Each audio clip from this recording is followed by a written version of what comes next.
নমস্কার বন্ধুরা, পুষ্প রান্নাঘরে তোমাদের সবাইকে স্বাগতম। আজকে চলে এসেছি দেখো আর একটা ভিডিও নিয়ে। আমরা ঘরে দই ফুচকা বানাচ্ছি। ফুচকার পাঁপড় কিনে নিয়ে এসেছিলাম। এখানে চাটনি, টক দই, জলজিরা, আলু মাখা সব দিয়ে দেখো প্লেটে প্লেটে সাজিয়ে নিয়েছি। ঝুড়ি ভাজা সব কাজ চলছে।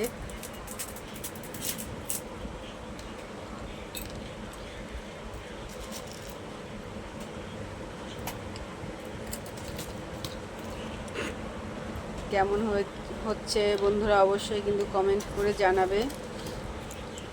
আর যদি ভালো লেগে থাকে তাহলে লাইক করবে, শেয়ার করবে।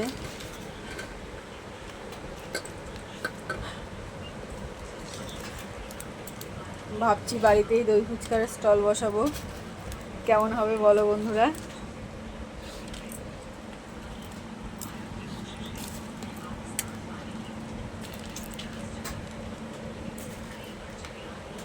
দেখো একদম ঠান্ডা ঠান্ডা টক দই ফুচকার মধ্যে দেওয়া হচ্ছে। একদম থালা রেডি হচ্ছে, রেডি হবে আর টক করে সব খাওয়া হবে।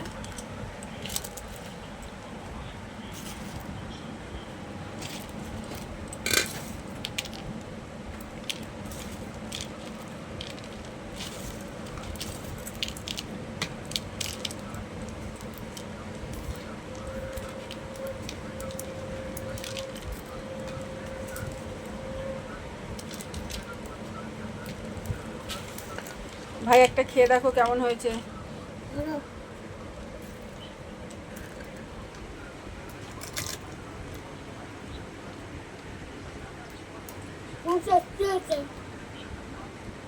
ভালো হয়েছে? ঠিক আছে, আবার করবো। হ্যাঁ ঠিক আছে বন্ধুরা, আজকের মতো এই পর্যন্তই। তোমাদের কাছ দিয়ে বিদায় নিলাম। টাটা।